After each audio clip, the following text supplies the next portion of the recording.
എല്ലാ മാന്യ പ്രേക്ഷകരെയും ന്യായവീതി എന്ന പരിപാടിയിലേക്ക് സ്വാഗതം ചെയ്യുകയാണ്.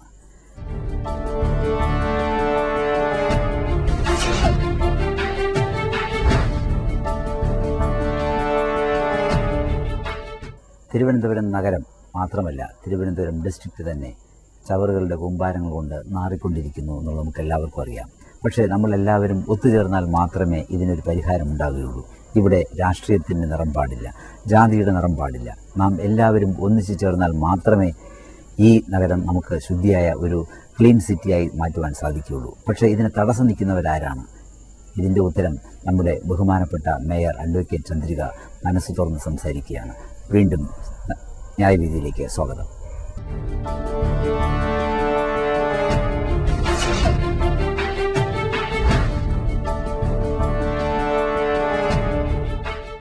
ഇപ്പോൾ വെള്ളപ്പിൽശാല ഇപ്പോൾ കെട്ടിക്കിടക്കുന്ന മാലിന്യമെങ്കിലും സംസ്കരിക്കുവാനുള്ള എന്തെങ്കിലും ഇപ്പൊ അവിടെ അങ്ങനെ നമുക്ക് കെട്ടിക്കിടക്കുന്ന മാലിന്യം എന്ന് പറഞ്ഞാൽ പുറമേ കാണാനൊന്നും അവിടെ ഇല്ല. എല്ലാം സാനിറ്ററി ലാൻഡ്ഫില്ലിൽ കൂടി അകത്ത് കിടക്കുന്നത് മാത്രമേ ഉള്ളൂ. പുറമേ ഉള്ളത് മുഴുവൻ നമ്മൾ സംസ്കരിച്ചു കഴിഞ്ഞു, വേറൊന്നുമില്ല. ഇപ്പൊ അകത്ത് സാനിറ്ററി ലാൻഡ്ഫില്ലിനകത്ത് കുറെ ഉണ്ടാവും. അത് നമുക്ക് വേണമെങ്കിൽ എടുത്ത് ചെയ്യാൻ പറഞ്ഞിട്ടുണ്ട് ഞാൻ. അകത്ത് കിടക്കുന്നതും കൂടി എടുത്ത് ഇപ്പോഴും പ്ലാന്റ് ഓടിക്കൊണ്ട് തന്നെയായിരിക്കുന്നത്. പക്ഷെ പ്ലാന്റ് പൂട്ടി എന്നടയ്ക്ക് പറഞ്ഞു. പ്ലാന്റ് പൂട്ടിയെന്ന് പറയാം, പ്ലാന്റിന്റെ ഗേറ്റ് അവർ പൂട്ടി താക്കോൽ കൊണ്ടുപോയെങ്കിൽ നമ്മളകത്തുണ്ടല്ലോ, അവസാനം ചാടി കിടക്കണമായിരുന്നു. അത് പിന്നെ നമ്മൾ കോടതി വിധി കൂടി അത് തുറന്നു, ആ പ്രശ്നം അങ്ങ് തീർന്നു. പക്ഷെ പ്ലാന്റ് ഇപ്പോഴും നമ്മൾ പ്രവർത്തിപ്പിച്ചുകൊണ്ടായിരിക്കുന്നത്. വെച്ചാൽ അവിടെ കിടക്കുന്ന മാലിന്യം ഞങ്ങളെടുത്ത് സംസ്കരിച്ചുകൊണ്ടേ ആയിരിക്കും മണ്ണിനടിയിൽ കിടക്കുന്നത്. എന്തായിരുന്നാലും ഭരണപക്ഷവും പ്രതിപക്ഷവും ഈ മാലിന്യത്തിനെ കുറിച്ച് അങ്ങോട്ടും ഇങ്ങോട്ടും സംസാരിക്കും. അങ്ങോട്ടും ഇങ്ങോട്ടും ചെളിവാരി എറിഞ്ഞിട്ട് ഒരു കഥയുമില്ല. ഇത് കൂട്ടായിട്ട് ദിനം പ്രതി കൂടിക്കൊണ്ടിരിക്കുക. എന്താന്ന് വെച്ചാല് ഇപ്പം ആ ചാലയിലൊക്കെ പോയി നോക്കിയാൽ അത് നമുക്ക് സഹിക്കാനേ പറ്റത്തില്ല. വളരെ ഹൊറിബിളാണ്, വളരെ ഹൊറിബിളാണ്. അപ്പൊ അതൊക്കെ കണ്ടില്ല കേട്ടില്ല എന്ന് നടിച്ചുകൊണ്ട് ഒരു ഭരണകൂടത്തിന് മുമ്പോട്ട് പോകാൻ കഴിയില്ല. നമ്മളെ കൊണ്ട് ചെയ്യും. ഇപ്പൊ പാറശാല കൊണ്ടുപോകാന്ന് പറഞ്ഞുകൊണ്ട് ഒരു പത്രങ്ങളിലെല്ലാം എഴുതി വന്നപ്പോഴത്തേക്ക് ജനം മുഴുവൻ കൊണ്ട് റോഡിലിട്ടു, ഇപ്പൊ കൊണ്ടുപോകുന്നു പറഞ്ഞോണ്ട്. അല്ല, ഈ സിറ്റുവേഷനിലാണ് പുറത്തു കൊണ്ടിടുന്നതിനെ നിങ്ങൾ ഫൈൻ അടിക്കുന്നത്? അല്ല, നമ്മൾ ഫൈൻ അടിക്കുന്നതെന്ന് പറഞ്ഞാൽ നമുക്കുള്ള ഫോഴ്സ് വളരെ ലിമിറ്റഡ് ഫോഴ്സാണ്. നമുക്ക് ഒന്നോ രണ്ടോ ഒരു സ്ക്വാഡ്, അത് മാത്രം കൊണ്ട് ഈ തിരുവനന്തപുരം നഗരത്ത് 2 സെന്റിലും 1 സെന്റിലും താമസിക്കുന്ന ധാരാളം കുടുംബങ്ങളുണ്ട്. 2 സെന്റിലും 1 സെന്റിലും പോലും അവരുടെ മാലിന്യം സംസ്കരിക്കാൻ അവർക്ക് വേണമെങ്കിൽ സംസ്കരിക്കാം. അതിനായിട്ടുള്ള ഒരുപാട് മാർഗ്ഗങ്ങളുണ്ട്. 2 സെന്റിൽ പോലും സംസ്കരിക്കാനുള്ള മാർഗ്ഗങ്ങളുണ്ട്. അത് ഞങ്ങൾ ഉപയോഗിക്കത്തില്ല, തീർച്ചയായിട്ടും ഞങ്ങൾ ഉപയോഗിക്കത്തില്ല. റോഡിലേ അറിയത്തുള്ളൂ എന്ന് അങ്ങ് ഫ്ലാറ്റുകളിൽ സംസ്കരിക്കാമല്ലോ, ഫ്ലാറ്റുകളിൽ. അല്ല, ഞങ്ങൾ അത് ചെയ്യത്തില്ല. പ്രായോഗികമായിട്ട് ഇപ്പൊ ഏകദേശം ഒരു 100ഓളം ഫ്ലാറ്റുകളിൽ വെച്ചു കഴിഞ്ഞു. ഫ്ലാറ്റെല്ലാം അങ്ങനെയാണ് ചെയ്യുന്നത്. പിന്നെ വളമാക്കി മാറ്റുന്നത്. ഏറ്റവും കൂടുതൽ നന്നായി വിജയിച്ചത് പാറ്റൂരുള്ള ഒരു പ്ലാന്റ് വെച്ചു. അതാണ് ഏറ്റവും നന്നായി വിജയിച്ചത്, ഏറ്റവും നല്ല സംവിധാനമായിട്ട് എനിക്ക് തോന്നിയത്. വരുന്ന മാലിന്യങ്ങൾ പല തരത്തിലുള്ളതാണ്. എല്ലാ മാലിന്യങ്ങളും നമുക്ക് ഇതുപോലെ അല്ല, പിന്നെ ഇതിനകത്ത് നമുക്ക് പ്ലാസ്റ്റിക് മാലിന്യം ഒന്നും ചെയ്യാൻ പറ്റാതിരിക്കുക. പ്ലാസ്റ്റിക് മാലിന്യം നമുക്കൊന്നും ചെയ്യാൻ പറ്റില്ല. പ്ലാസ്റ്റിക് ആണ് കൂടുതൽ. ജൈവമാലിന്യങ്ങൾ നമുക്ക് ഇപ്പൊ പിന്നെ ഈ പഴക്കം ബസ്റ്റാണ് എല്ലാ വീടുകളും ഉപയോഗിക്കാത്ത ചില നായ്ക്കളുള്ള വീടുണ്ടാവും, അവർക്ക് മാലിന്യം കാണത്തില്ല. നായിനെ വളർത്തുന്ന വീടില്ലേ, സ്ഥലമുള്ള അത് റോഡില് അല്ലാതെ വീടുകളിൽ തന്നെ വളർത്തുന്നിട്ടുണ്ടാവും. അപ്പൊ അവർക്കൊന്നും വേസ്റ്റ് വരത്തില്ല. പിന്നെ അതേപോലെ ഏറെ സ്ഥലമുള്ളവർക്കും അവർക്ക് വേസ്റ്റ് അവർക്ക് മെയിൻറ്റെയിൻ ചെയ്യാൻ പറ്റും. പിന്നെ ഏറ്റവും കൂടുതൽ ഇപ്പൊ ബുദ്ധിമുട്ടെന്ന് പറഞ്ഞാൽ ഫോർട്ട് വാർഡിൽ അഗ്രഹാരങ്ങളാണ് അവിടെ മൊത്തം.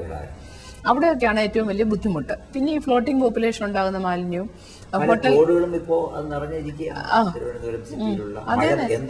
മഴ ഇത്രയും കാലമായിട്ട് മഴ പെയ്തില്ല എന്നുള്ളത് മാത്രമാണ്. ഇപ്പൊ പിന്നെ നമുക്കിപ്പോ മഴയില്ലാത്തത് കൊണ്ട് ഞാനിപ്പോ ഇന്ന് മുതൽ നമ്മുടെ ഫോഴ്സിനെ ഉപയോഗിച്ചുകൊണ്ട് കിടക്കുന്ന മാലിന്യത്തിന് സെഗ്രിഗേറ്റ് ചെയ്യാൻ പറഞ്ഞു.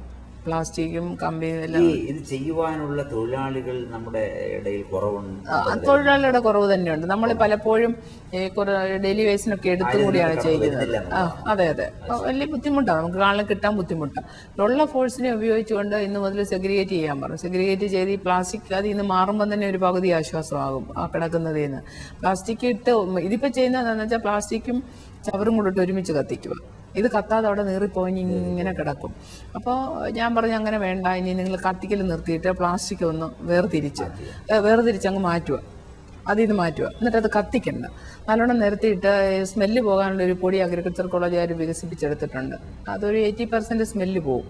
അപ്പോൾ അതും കൂടി വെതറിയിട്ട് മഴ പെയ്തില്ലെങ്കിൽ കുറേ രക്ഷപ്പെടും. അത് ഞാൻ ഇന്ന് മുതൽ തുടങ്ങി. മഴയില്ല, ഇനി അങ്ങോട്ട് മഴ പെയ്യത്തില്ല എന്നൊരു കൺസെപ്റ്റിലാണ് അത് തുടങ്ങിയത്. മഴ പെയ്താൽ തീർന്നു. ഞാൻ ചോദിക്കട്ടെ, ഈ ആശുപത്രിയിലുള്ള മാലിന്യങ്ങൾ നമ്മൾ എങ്ങനെ? ആശുപത്രി മാലിന്യം, ബയോമെഡിക്കൽ വേസ്റ്റ് ഒക്കെ അതിന് IMAക്ക് ഒരു സംവിധാനമുണ്ട്. അവരാണ് ചെയ്യുന്നത്. പക്ഷെ ഇപ്പോ ഈയിടെയായി നഗരസഭ ഉണ്ടാക്കിയ ഒരു പ്രധാനപ്പെട്ട പ്രശ്നമായിരുന്നല്ലോ ഈ ഭക്ഷ്യ വിഷബാധയോടുബന്ധിച്ച് പല ഹോട്ടലുകളും അടപ്പിക്കുകയുണ്ടായി, ഫൈൻ അടിപ്പിക്കുകയുണ്ടായി. ഇത്തരം അവസരങ്ങളിൽ മാത്രമേ നഗരസഭ ഇങ്ങനെ അല്ല, അങ്ങനല്ല. നമുക്കൊരു എപ്പോഴും ഒരു ക്രൈസിസ് ഉണ്ടാകുമ്പോഴാണല്ലോ മാനേജ് ചെയ്യുന്നത്. പക്ഷെ എന്നിരുന്നാലും നമുക്ക് ആവശ്യം ഇപ്പൊ നമ്മളെ സംബന്ധിച്ചിടത്തോളം നമ്മൾ വന്നു കയറിയപ്പോ തൊട്ട് നമുക്ക് ദുരന്തങ്ങളായിരുന്നു. ഒരു ദുരന്തമല്ല, നിരവധിയായ എന്നാണോ ഈ നഗരസഭ അധികാരത്തിൽ വന്നത് അന്ന് മുതൽ എന്നുവെച്ചാൽ ഒരു മാസം തികയുന്നതിന് മുമ്പ് ഇവിടുത്തെ ഏറ്റവും വലിയ വെള്ളപ്പൊക്കം നമുക്ക് ഓർമ്മയുണ്ടാവും. ഭീകരമായ വെള്ളപ്പൊക്കമായിരുന്നു. 10-20 വാർഡുകൾ വസ്തുതി കംപ്ലീറ്റ്ലി ഡീവാസ്റ്റേറ്റ് ചെയ്തു പോയി. ആളുകൾക്കുണ്ടായ നഷ്ടം പിന്നെ അതിന്റെ പിന്നാലെയായിരുന്നു. അന്ന് വെച്ചാൽ പകർച്ചവ്യാധി വരാതിരിക്കാൻ വേണ്ടിയിട്ടുള്ള ദുരിതാശ്വാസ പ്രവർത്തനങ്ങളും അതിനും അങ്ങനെ അങ്ങ് പോയി. അതിൽ നിന്നൊക്കെ നമ്മൾ ഒരു തരത്തിൽ കരകയറി. അത് കഴിഞ്ഞ് വന്നപ്പോൾ ഇലക്ഷൻ ഡിക്ലെയർ ചെയ്തു. അപ്പോൾ അതിനു മുമ്പേ നമ്മൾ പദ്ധതി പ്രവർത്തനങ്ങൾ, ബഡ്ജറ്റൊക്കെ തയ്യാറാക്കുന്ന തിരക്കിലായി. അന്നിപ്പോൾ ഈ മാലിന്യ പ്രശ്നമില്ല. അപ്പം അതുകൊണ്ട് ഇതിനു മുമ്പ് തന്നെ ഞങ്ങൾ അതെല്ലാം ചെയ്തു വെച്ചു. ഈ ബഡ്ജറ്റും കാര്യങ്ങളൊക്കെ അത് യുദ്ധകാലാടിസ്ഥാനത്തിൽ ചെയ്ത് അപ്പോഴാണ് ഇലക്ഷൻ ഡിക്ലെയർ ചെയ്ത് കഴിഞ്ഞാൽ പിന്നെ നമുക്കൊന്നും ചെയ്യാൻ പറ്റത്തില്ല 2-3 മാസം. അന്ന് മാലിന്യ പ്രശ്നമില്ല, വിളപ്പിച്ചാൽ പോയിക്കൊണ്ടിരിക്കുന്ന സമയമാണ്. അത് കഴിഞ്ഞാണ് പുതിയ സർക്കാർ അധികാരത്തിൽ വരുന്നത്. പുതിയ സർക്കാർ അധികാരത്തിൽ വന്ന ഒരു മാസം കഴിഞ്ഞപ്പോൾ തൊട്ട് നമുക്ക് വിഷയമായി. പ്ലാന്റുമായിട്ട് സംബന്ധിക്കുന്ന വിഷയങ്ങളായി. പിന്നെ ഈ ജൂണിലെങ്ങാണ്ട് ഇവർ വന്നെങ്കിൽ ഡിസംബർ 21-ാം തീയതി സംഗതി പൂട്ടി കൈ തന്നു. മനസ്സിലായി. അപ്പൊ അന്ന് തൊട്ട് നമുക്ക് ഈ നഗരസഭ എന്ത് ചെയ്താലും പുറത്തു വരാത്തത് മാലിന്യ സംസ്കരണത്തിൽ നമുക്കൊരു ഒരു മേൽക്കൈ ഉണ്ടാക്കാൻ സാധിച്ചില്ലെങ്കിൽ പിന്നെ അതാണ് എന്ന് വെച്ചാൽ പ്രൈമറി ഡ്യൂട്ടി എന്ന് പറയുന്നത് മാലിന്യ സംസ്കരണം തന്നെയാണ്. അതിന്റെ എല്ലാം നഷ്ടപ്പെട്ട ജനങ്ങളുടെ കഷ്ടപ്പാടുകൾ അത് നിലനിർത്തിക്കൊണ്ട് നമ്മൾ സംസ്കരിക്കുവാൻ എന്ന് ഞാൻ അതിനെപ്പറ്റി ഒന്നും ഒരു തെറ്റുകുറ്റവും പറയുന്നില്ല. പക്ഷെ നമുക്ക് പെട്ടെന്ന് ഒരു മിനിറ്റ് കൊണ്ട് ഒരു പുതിയ പ്ലാന്റ് ഉണ്ടാക്കാൻ പറ്റത്തില്ല, അതേ ഉള്ളൂ. അല്ലാതെ ഇപ്പൊ നമുക്ക് അവിടെ തന്നെ സ്ഥാപിക്കണമെന്നോ നിർത്തണമെന്നോ അങ്ങനെയൊന്നും അല്ല. 2 വർഷം നമുക്ക് പൂട്ടിയിട്ട് ഞാൻ പറഞ്ഞില്ല 7 മാസമല്ലേ പൂട്ടിയിട്ടുള്ളൂ. നമ്മൾ അതിനു മുമ്പ് പ്രവർത്തനം വളരെ മന്ദഗതിയിലായിരുന്നു. അല്ലല്ല, ഇവിടെ ഞങ്ങൾ അധികാരത്തിൽ വന്നതിന് യുദ്ധകാലാടിസ്ഥാനത്തിൽ ഞങ്ങൾ ചെയ്തത്. ഞാൻ വരുമ്പോൾ ടീച്ചർ ട്രീറ്റ്മെന്റ് പ്ലാനിന്റെ പണി കഴിഞ്ഞ ഗവൺമെന്റിന്റെ കാലത്ത് കഴിഞ്ഞ കൗൺസിൽ പീരീഡിൽ തുടങ്ങി വെച്ചിട്ടേ ഉള്ളൂ. അതിന്റെ ടെൻഡർ നടപടികളെല്ലാം പൂർത്തിയാക്കി 2010 മാർച്ചോ മെയിലോ മാസത്തിലാണ് അന്തിമമായിട്ട് കേന്ദ്ര ഗവൺമെന്റ് അംഗീകാരം കിട്ടുന്നത് ഈ ടീച്ചർ ട്രീറ്റ്മെന്റ് പ്ലാനിന്റെ. 2010 മെയ് എന്ന് പറയുന്നത് ഒരുപാട് കാലം മുമ്പൊന്നുമല്ല, അതിനുശേഷം നവംബർ. അപ്പൊ പിന്നെ അവർക്ക് ടെൻഡർ നടപടികളെല്ലാം കഴിഞ്ഞ് ടെൻഡർ വന്ന് അതിന്റെ ബിഡ് വലിയ കോടിക്കണക്കിനുള്ള പ്രോജക്റ്റ്. അപ്പൊ അതിന്റെ നമുക്ക് ഈ പിന്നെ നാഷണൽ ടെൻഡർ വിളിച്ചാലേ ഒക്കത്തുള്ളൂ. അപ്പൊ അങ്ങനെ വലിയ കമ്പനീസ് വന്നാൽ അവരുടെ ബിഡ് നോക്കണം, അങ്ങനെ എല്ലാം നോക്കി അതിന്റെ എല്ലാ പ്രൊസീജിയറും കഴിഞ്ഞ് വന്നപ്പോഴത്തേക്ക് വന്നു. അത് കഴിഞ്ഞ് ആ കൗൺസിലിന്റെ കാലത്ത് തന്നെ മെൻഹാം എന്ന് പറഞ്ഞൊരു കമ്പനി ഇത് ടെൻഡർ എടുക്കുകയും അവർ പണി സ്റ്റാർട്ട് ചെയ്തു ഓൾറെഡി സ്റ്റാർട്ടഡ്. ഞങ്ങൾ വന്നപ്പോൾ ഈ പ്രശ്നങ്ങളൊക്കെ ഉള്ളത് കൊണ്ട് ഞങ്ങളെ സർക്കാർ വിളിച്ചത് ഇത് തന്നെ നോക്കണം എന്ന് അന്നത്തെ സർക്കാർ വ്യക്തമായ നിർദ്ദേശം തന്നുകൊണ്ട് ആദ്യം വിളിപ്പിച്ച് നോക്കിയ ഫയലും വിളപ്പിശാലയുടെ തന്നെയാണ് പിന്നെ ഞാനവിടെ അന്ന് ചെന്ന് നോക്കുമ്പോൾ 29 ഫയൽ അടിച്ചിട്ടുണ്ടായി. 29 ഫയൽ, മൊത്തം 113 ഫയൽ വേണം ആ ടീച്ചർ ട്രീറ്റ്മെന്റ് പ്ലാനിന്. ബാക്കി 89 എണ്ണവും 3 മാസം കൊണ്ട് ജയിച്ചു തീർത്തു. ടൈം ടേബിൾ ഇട്ട് കൊടുത്താൽ ജയിച്ചത് 3 മാസം കൊണ്ട്. അത് കഴിഞ്ഞ് ഈ 113 ഫയൽ അടിച്ചു കഴിഞ്ഞപ്പം അതിൻ്റെ മണ്ണിട്ട് ലെവൽ ചെയ്ത് കോൺക്രീറ്റ് ബെൽറ്റ് ഉണ്ടാക്കി ലോഡ് ടെസ്റ്റ് ചെയ്യണം. അതിനവർ 6 മാസം ചോദിച്ചു. അവർ പറഞ്ഞതൊരു സീസൺ കിടക്കണം വെച്ചാൽ മണ്ണ് ഉറക്കണ്ടേ, മണ്ണിടുന്ന സീസൺ 6 മാസം കൊണ്ട് അത് പൂർത്തിയാക്കി. അത് കഴിഞ്ഞ് ലീച്ചേറ്റ് ട്രീറ്റ്മെന്റിന് ഏറ്റവും വലിയ ടാങ്ക് എന്ന് വെച്ചാൽ 75 ലക്ഷം ടൺ ലീച്ചേറ്റ് കയറ്റി നിർത്തി ശുദ്ധീകരിക്കാവുന്ന ഏറ്റവും വലിയ ടാങ്ക് പൂർത്തി. പിന്നെ ഇനിയും കുഞ്ഞു 3 ടാങ്കുകൾ ഓവർഫ്ലോ വന്നാൽ 2 സെറ്റ് മെഷീനറി ഇറക്കി. ഇത്രയും സമയം കൊണ്ട് ചെയ്ത് തീർത്ത കാര്യമാണ് ഞാൻ പറഞ്ഞത്. അവർക്ക് അവരെ കണ്ടോ ഇല്ലയോ എന്നൊന്നും നമുക്കറിയത്തില്ല. നമ്മൾ അവരെ ഇവിടെ വന്ന് നോക്കാനൊന്നും അവരാരും കണ്ടോ ഇല്ലെന്നൊന്നും എനിക്കറിയത്തില്ല. പിന്നെ തീർച്ചയായിട്ടും അറിയാം. അത് കഴിഞ്ഞ് 3ാമത്തെ സെറ്റ് മെഷീനറി നമുക്ക് കൊണ്ടുപോകാൻ പറ്റത്തില്ല. ഇപ്പൊ പോലീസ് സ്റ്റേഷൻ ഇരിപ്പുണ്ട്. അപ്പൊ അതോടെ അവിടുത്തെ പണികൾ മൊത്തം തീർന്നു. കഴിഞ്ഞ കൗൺസിലിന്റെ കുറേ സാനിറ്ററി ലാൻഡ് ഫിൽ ചെയ്തിരുന്നു. പിന്നെ ബാക്കിയുള്ള സാനിറ്ററി ലാൻഡ് ഫിൽ ഞങ്ങൾ തന്നെയാണ് ഇപ്പൊ ചെയ്തത്. ഇപ്പൊ അവിടെ പിന്നെ നമുക്ക് അവിടെ കിടന്ന മാലിന്യം മുഴുവൻ സംസ്കരിച്ചു കിടന്നത്. ഇപ്പൊ അടിയിൽ കിടക്കുന്നതും കൂടി എടുത്ത് സംസ്കരിക്കാൻ ഞാൻ പറഞ്ഞു. മണ്ണിനടിയിൽ കിടപ്പുണ്ടെങ്കിൽ അതെല്ലാം കൂടി എടുത്ത് സംസ്കരിക്കാൻ പറഞ്ഞു. അത് ചെയ്തുകൊണ്ടിരിക്കുക. അതുകൊണ്ടാണ് പ്ലാന്റ് ഓടിക്കൊണ്ടിരിക്കുന്നത് ഞാൻ പറഞ്ഞത്. 5 ഏക്കർ സ്ഥലത്ത് കൃഷി ചെയ്യിച്ചു ഞാൻ. എന്നിട്ട് 5000 വാഴ വെച്ചു, കുറേ പച്ചക്കറി കൃഷി അതൊക്കെ ചെയ്യാൻ പറഞ്ഞു. അതൊക്കെ നമ്മുടെ ഈ പീരീഡ് ചെയ്യിച്ചത്, അവരാരും ചെയ്യിച്ചതൊന്നും അല്ല. അപ്പൊ നമ്മൾ നോക്കിയില്ല, കണ്ടില്ല, നമ്മളൊന്നും പറഞ്ഞാൽ പറ്റത്തില്ല. പക്ഷെ പറയുന്ന ആക്ഷേപം എന്ന് വെച്ചാൽ നമ്മുടെ ഭരണസമിതി തന്നെയല്ലായിരുന്നു മുമ്പുണ്ടായിരുന്നത് എന്നൊക്കെയുള്ള ആക്ഷേപമാണ് പറയുന്നത്. പക്ഷെ ആ ആക്ഷേപം വരുമ്പോഴും ഈ സംസ്ഥാന സർക്കാർ മാറി മാറി വന്ന സർക്കാരുകളുണ്ട്. ഈ ഈ കാലഘട്ടങ്ങളിൽ ഓരോ സർക്കാർ പഴയ സർക്കാർ ഇത് മുന്നിൽ കണ്ടുകൊണ്ട് വേണ്ട വിധത്തിലുള്ള അല്ല, അത് സംസ്ഥാന സർക്കാരിനോ അല്ലെങ്കിൽ ഒരു തദ്ദേശ സ്വയംഭരണ സ്ഥാപനത്തിനോ കോടികളുടെ ഈ ഇൻവെസ്റ്റ്മെന്റ് നടത്താനുള്ള ആസ്തി ഉണ്ടായില്ല എന്നുള്ളതാണ് അതിന്റെ കാരണം.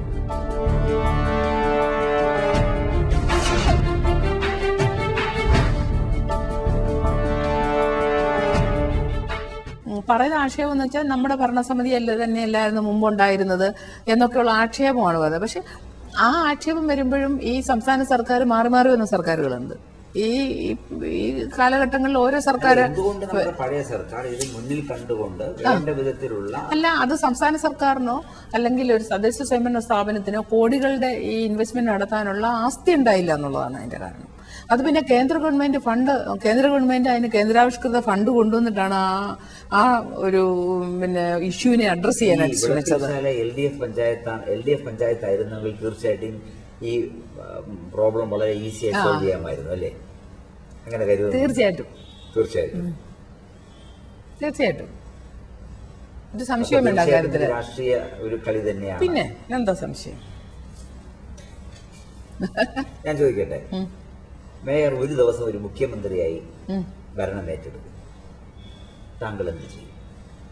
ഞാൻ ആദ്യം ചെയ്യുന്ന ഇവിടുത്തെ മാലിന്യ സംസ്കരണത്തെ അഡ്രസ് ചെയ്യുമായിരിക്കും ചെയ്യുന്നത്. അതിനെന്തെല്ലാം പോംവഴികളുണ്ടോ അതെല്ലാം ചെയ്യും. എന്തൊക്കെ പോംവഴികളുണ്ട്? എന്ത് പോംവഴിയായാലും മാഡം പോയ എല്ലാ വഴികളും അടഞ്ഞിരിക്കുകയാണ്, അടച്ചിരിക്കുകയാണ്, അടപ്പിച്ചിരിക്കുകയാണ്. എന്ത് ചെയ്യാൻ പറ്റും? സുപ്രീം കോടതി വിധി അനുസരിക്കും. മുഖ്യമന്ത്രി ഒന്ന് പറഞ്ഞാൽ ആരും അനുസരിക്കത്തില്ല. കാരണം മുഖ്യമന്ത്രി പറഞ്ഞു പോയതുകൊണ്ട് അദ്ദേഹം ചിലപ്പോൾ ഓർക്കുന്നുണ്ടായിരിക്കാം അത് വേണ്ടിയില്ലായിരുന്നു. അദ്ദേഹം തന്നെ തീർച്ചയായിട്ടും അദ്ദേഹം തന്നെ ഏതോ ഒരു സമയത്ത് അദ്ദേഹത്തിന്റെ ഒരു പ്രസംഗത്തിൽ അദ്ദേഹം പറഞ്ഞു, വെളുപ്പിശാല തന്നെയാണ് വാസ്തവത്തിൽ മാലിന്യ സംസ്കരണത്തിന് ഏറ്റവും സ്യൂട്ടബിൾ ആയിട്ടുള്ള സ്ഥലം. പക്ഷെ ആള് സമ്മതിക്കുന്നില്ലല്ലോ ഒന്ന്. അതൊരു കുമ്പസാരമാണ് ശരിക്കും പറഞ്ഞാല്. അത് ഇപ്പോ കേരളം മുഴുവനും നടന്ന ഒരു സുതാര്യ കേരളം തന്നെ. നമ്മുടെ കേരളത്തിലെ ജനങ്ങളുടെ പരാതികൾ നേരിട്ട് പരിശോധിച്ച അതിന് ഒരുപാട് പരിഹാരങ്ങൾ തീർത്തു ഒരു മുഖ്യമന്ത്രിയാണ്. ധാരാളം മുഖ്യമന്ത്രിമാർ നമുക്ക് വന്നിട്ടുണ്ടെങ്കിലും പക്ഷെ അദ്ദേഹത്തിനൊരു മനസ്സുണ്ട്. എന്തായിരുന്നാലും ഈ ഒരു പ്രശ്നത്തിന് ഒരു പരിഹാരം അല്ല, അതിനകത്ത് ഈ മുഖ്യമന്ത്രി മാത്രമല്ല, EK നായരെ മുഖ്യമന്ത്രിയോട് ചോദിക്കൂ എന്ന് പറഞ്ഞൊരു പ്രോഗ്രാം ഉണ്ടായിരുന്നു. അതിൽ കൂടി ആർക്ക് വേണേലും അദ്ദേഹത്തോട് സമ്മതിക്കാമായിരുന്നു. അപ്പൊ തന്നെ അത് എഴുതിയെടുക്കുമായിരുന്നു. ചോദിക്കുന്ന പരാതി പരിഹാരം ചെയ്യുമായിരുന്നു. കാസർഗോഡ് മുതൽ തിരുവനന്തപുരം വരെ. പക്ഷെ ഒരു കാര്യം ഞാൻ പറയട്ടെ, അതിന് ഒരുപാട് കോടികൾ ചെലവാക്കി. ഒരുപാട് കോടികൾ ചെലവാക്കിയാണ് അത് നടത്തിയത്. ചന്ദ്രശേഖരൻ നായർ സ്റ്റേഡിയത്തിന് എത്രയോ രൂപ ചെലവാക്കിയാണ് ഈ നേരത്തെ കൂട്ടി തയ്യാറാക്കി വെച്ചിരുന്നത്. നമ്മുടെ LDF ഗവൺമെന്റ് അങ്ങനൊന്നും ചെയ്തില്ല. ഈ മുഖ്യമന്ത്രി അന്ന് കൊടുത്തിട്ടുള്ള ഈ ആനുകൂല്യങ്ങളൊക്കെ തന്നെ എന്നും കൊടുക്കുന്ന ആനുകൂല്യങ്ങളാണ്. ഈ മുഖ്യമന്ത്രിയുടെ ദുരിതാശ്വാസ ഫണ്ടിൽ നിന്നൊക്കെ കൊടുക്കുന്നത്. അതൊക്കെ 3-4 മാസത്തെ കൂട്ടി വെച്ചിട്ട് ഇതുപോലെ ഒരു വലിയ ഇതൊക്കെ കിട്ടിയൊന്നും കൊടുക്കണ്ട. പാവപ്പെട്ടവർക്കായിട്ട് വീട്ടിലെത്തിച്ചാൽ മതി. എന്തിനാണ് രാവിലെ തൊട്ട് വൈകുന്നേരം അവരെ കഷ്ടപ്പെടുത്തുന്നതാണ് എൻ്റെ ചോദ്യം. അതുകൊണ്ട് EK നായനാർ മുഖ്യമന്ത്രിയായിരുന്ന സമയത്ത് മുഖ്യമന്ത്രിയോട് ചോദിക്കുമെന്ന് പറഞ്ഞ പ്രോഗ്രാമുണ്ട്. ആ പ്രോഗ്രാമിലൂടെ അദ്ദേഹം ഈ നമ്മുടെ സംസ്ഥാനത്തുള്ള മുഴുവൻ ജനങ്ങളെയും അഡ്രസ് ചെയ്തുകൊണ്ട് അതെല്ലാം കളക്ട് ചെയ്യുകയും അതിന് പരിഹാരം തേടുകയും ചെയ്തുകൊണ്ടിരുന്നു. ഒരു സംശയം വേണ്ട കാര്യത്തിൽ. അതിനേക്കാൾ ഒരു വരിയല്ലത് ജനങ്ങളുടെ മുമ്പിൽ എത്തുകയെന്ന് പറഞ്ഞാൽ അത്രയും അതിന് ചെലവാക്കിയ പണം ഉണ്ടായിരുന്നെങ്കിൽ ഇത് കുറെ ആൾ കൂടി കൊടുക്കാമായിരുന്നു ഈ ആനുകൂല്യം. ചെലവായിട്ടുണ്ട്, തീർച്ചയായിട്ടും ഉണ്ട്. അതുകൊണ്ട് നിയമസഭ ചോദ്യം വന്നപ്പോൾ പത്രങ്ങളിൽ വന്നല്ലോ അതിനുവേണ്ടി ചെലവാക്കിയ പണത്തിന്റെ കാര്യങ്ങൾ. അല്ല, അത് തീർച്ചയായിട്ടും അതിന് ഇത്രയും ഒരിടത്ത് അദാലത്ത് നടത്തുമ്പോൾ അത് അവിടെ വന്ന് എന്താളുകളാണ് ഈ കഷ്ടപ്പെട്ട് ഈ പറഞ്ഞതിൻ്റെ തൊട്ട് ഞാൻ പറയുന്നത്. മുഖ്യമന്ത്രി അദാലത്ത് നടത്തുന്നത് തെറ്റെന്നൊന്നും ഞാൻ പറയുകയില്ല. ഒരു കാരണവശാലും തെറ്റെന്ന് പറയില്ല, തെറ്റാന്നും പറയത്തില്ല. പിന്നെ ഈ നമുക്ക് ഇങ്ങനെ ഈ വിളിച്ചു കൂട്ടുമ്പം വരുമ്പം ഒരുപാട് കാര്യങ്ങൾ ചെയ്യാൻ പറ്റാതെ വരും, ചെയ്യാൻ പറ്റാത്തതും വരും. കെട്ടുകണക്കിന് അല്ല, കെട്ടുകണക്കിന് പിന്നെ പരാതികൾ വില്ലേജ് ഓഫീസിലും അതുപോലെ തന്നെ കൊടപ്പനംകുന്ന് സിവിൽ സ്റ്റേഷൻ കളക്ടറുടെ ഓഫീസിലും നമുക്കും വരുന്നുണ്ട്. മേയർ ഫോർ നെസറി ആക്ഷൻ എന്ന് പറഞ്ഞാൽ നമുക്ക് ഒരിക്കലും ചെയ്യാൻ പറ്റാത്ത കാര്യങ്ങളാണ്. എങ്ങനെ ചെയ്യാൻ പറ്റും? അങ്ങനെയുള്ള കാര്യങ്ങളും വരും. എല്ലാം ഒന്നും കുറെ നമുക്ക് ചെയ്യാൻ പറ്റും. കാരണം ഒരു കെട്ടിട നികുതി ആയിരുന്നാലും കെട്ടിടത്തിന്റെ പ്ലാൻ സാങ്ഷൻ ആയിരുന്നാലും ഇവിടെ നമ്മൾ അദാലത്ത് എല്ലാ മാസവും വെച്ചിട്ടുണ്ട്. എല്ലാ മാസവും ഇവിടെ മേയറുടെ അദാലത്തുണ്ട്. അതിൽ കൂടി വരുന്ന പരാതികൾ ഞങ്ങൾ പരിശോധിക്കുകയും ഒരുപാട് പരാതി പരിഹരിക്കാൻ സാധിച്ചിട്ടുണ്ട്. ഇപ്പോൾ നിങ്ങൾ ഒരു ഓർഡർ കൊടുത്തു 2008 മുൻപേ ഉള്ള വീടുകൾ പ്ലാൻ എഗൻസ്റ്റ് ആയിട്ട് ചെയ്തിട്ടുണ്ടെങ്കിൽ അതിനെല്ലാം നിങ്ങൾ ഒരു ഫൈൻ അടിച്ചുകൊണ്ടുള്ള ഒരു സാങ്ഷൻ അത് വരാൻ പോകുന്നേ ഉള്ളൂ. ഇപ്പൊ ഗവൺമെന്റ് അതിന്റെ നിയമം ഉണ്ടാക്കാൻ പോകുന്നേ ഉള്ളൂ. അത് വന്നു കഴിഞ്ഞാൽ അത് നമുക്ക് ഇതുപോലെ വയലേറ്റ് ചെയ്യുക അത് നമ്മളല്ലല്ലോ, ഗവൺമെന്റ് ആണല്ലോ ആ ഒരു നിയമം ഉണ്ടാക്കുന്നത്. വെച്ചാൽ നിയമനിർമ്മാണ സഭ എന്ന് പറയുന്നത് ഗവൺമെന്റാ, ലെജിസ്ലേറ്റീവ് അസംബ്ലിയാണ്, നഗരസഭയല്ല. നഗരസഭയ്ക്ക് ഒരു നിയമം നിർമ്മിക്കാൻ പറ്റത്തില്ല. ഇപ്പൊ ആ നിയമം നിർമ്മിക്കുന്ന ഗവൺമെന്റാണ്. അത് ഇംപ്ലിമെന്റ് ചെയ്യുന്ന ഏജൻസി മാത്രമാണ് നഗരസഭ. നഗരസഭയിലെ ഇവിടെയുള്ള ജീവനക്കാർ അത് രാഷ്ട്രീയം പറയുന്നില്ല, LDF UDF എന്ന് പറയുന്നില്ല, ഈ സംവിധാനം നടപ്പിലാക്കി കൊണ്ടുപോകാൻ മേയർക്ക് സപ്പോർട്ട് തരുന്നുണ്ടോ? ജീവനക്കാരോ? പിന്നെ തീർച്ചയായിട്ടും ജീവനക്കാരുടെ സപ്പോർട്ട് ഇല്ലെങ്കിൽ പിന്നെ എങ്ങനെയാ? ഞാൻ ചോദിക്കട്ടെ, നമ്മൾ വന്നു ഈ ഇലക്ഷന് മുമ്പ് ഞങ്ങൾ പദ്ധതി രേഖ തയ്യാറാക്കി, ബഡ്ജറ്റ് തയ്യാറാക്കി. ഞാനും ഒരു ഡെപ്യൂട്ടി മേയറും കൂടെ ആണ് തയ്യാറാക്കുന്നത്. നമ്മൾ ഇവിടുത്തെ ഉദ്യോഗസ്ഥ സംവിധാനമല്ലേ ചെയ്യുന്നത്. നമ്മളെ ഇപ്പൊ തന്നെ പ്ലാൻ ഇംപ്ലിമെന്റേഷനിലെ ഏറ്റവും മുമ്പിൽ നിൽക്കുന്ന നഗരസഭയെ ഞങ്ങൾ മാറിയിട്ടുണ്ടെങ്കിൽ ഇവിടുത്തെ ജീവനക്കാരാണ് അത് ചെയ്യുന്നത്. അവരെ കൊണ്ട് ചെയ്യിക്കുന്ന ജോലി നമുക്ക് ജീവനക്കാർ തടഞ്ഞു. ഏത്? അല്ല, അത് നഗരസഭാ കവാടത്തിൽ ഉപരോധിച്ചുകൊണ്ട് മേയർ രാജിവെക്കുക എന്ന് പറഞ്ഞ് അകത്ത് കയറാൻ സമ്മതിക്കാതിരുന്നപ്പോഴാണ് അവിടെ അങ്ങോട്ടും ഇങ്ങോട്ടും വഴിയുണ്ടത്. മറ്റുള്ള ജീവനക്കാരും കൂടി ചേർന്നല്ലേ? ഏത്? ഇവിടെയുള്ള UDF ജീവനക്കാരും കൂടി ചേർന്നല്ലേ? UDF ജീവനക്കാരഞ്ച് വന്നില്ല, അവരങ്ങ് മാറിയുന്നതേ ഉള്ളൂ. മേയർക്ക് സപ്പോർട്ട് ഉണ്ടായിരുന്നു. അവര് വന്നേയില്ല, ആ പ്രദേശത്തെങ്ങും അവര് വന്നില്ല. LDFന്റെ ആളുകൾ ഉപരോധിച്ചില്ല. അവര് ഈ പറഞ്ഞിട്ട് കയറാൻ പോയപ്പോ അങ്ങോട്ടും ഇങ്ങോട്ടും കൂട്ടയാടിയായി. മനസ്സിലായോ? പോലീസ് ഒന്ന് കയറിക്കൊന്നു. അല്ല, അതല്ല, ഇപ്പോ ന്യായമായി പ്രതിരോധിക്കാനുള്ള അവകാശമുണ്ട്. എന്റെ ചോദ്യം എന്തുകൊണ്ടാണെന്ന് പറഞ്ഞിരുന്നാൽ, ഏത് പ്രശ്നം ഇപ്പൊ കോൺഗ്രസ് ഭരിക്കുമ്പോൾ അതിന് ഏത് കാര്യങ്ങൾ വന്നിരുന്നാലും എതിർക്കുന്നതും അതിന്റെ തീർച്ചയായിട്ടും വിജയിക്കുന്നതും ഒരു LDFിലെ ആൾക്കാരെ.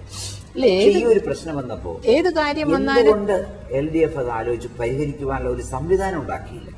അല്ല, ഞാൻ ചോദിക്കട്ടെ, ഈ ഒരു സംസ്ഥാന സർക്കാർ നേരിട്ട് ഇടപെട്ട് ഈ പ്ലാന്റ് പൂട്ടിപ്പോവുകയൊക്കെ ചെയ്ത ഒരു സംവിധാനം നിൽക്കുമ്പോൾ അത് പരിഹരിക്കേണ്ട ഉത്തരവാദിത്വം സർക്കാരിന് തന്നെയല്ലേ? LDF ആണോ അത് പരിഹരിക്കേണ്ടത്? ജനപിന്തുണ നേടുവാൻ എന്തുകൊണ്ട് താങ്കൾക്ക് കഴിഞ്ഞില്ല? ജനപിന്തുണ അല്ല, ഞാൻ ചോദിക്കട്ടെ, ജനങ്ങൾ ഇത്രയും കാലവും ഈ പറഞ്ഞിട്ട് ടോളറേറ്റ് ചെയ്ത് പോകുന്നത് തന്നെ അതിന് നമ്മുടെ ഭാഗത്ത് സത്യമുണ്ടെന്നുള്ളൊരു ബോധ്യം ഉള്ളത് കൊണ്ടാണല്ലോ. ഇല്ലെങ്കിൽ ജനങ്ങൾ ഈ പറഞ്ഞതിൻ്റെ തൊട്ട് നമ്മളെ കൈകാര്യം ചെയ്യും.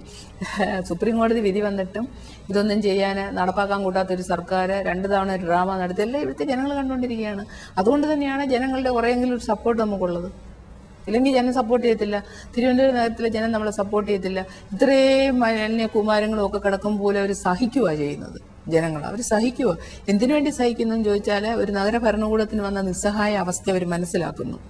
ജനം മനസ്സിലാക്കുന്നുണ്ടോ ഈ നഗര ഭരണത്തിന് വന്ന നിസ്സഹായ? ഇവിടുത്തെ സാക്ഷര കേരളമായത്, ഈ കേരളത്തിലുള്ള മുഴുവൻ ആൾക്കാർക്ക് A to Z അത് മുഴുവൻ ചാനലിൽ കൂടി കണ്ടുകൊണ്ടിരിക്കുക. A to Z എല്ലാം അറിയാം, സർവ്വസംഗതികളും അവർക്ക് അറിയാം. അതുകൊണ്ടാണ് അവർ നമ്മളെ ടോളറേറ്റ് ചെയ്യുന്നത്.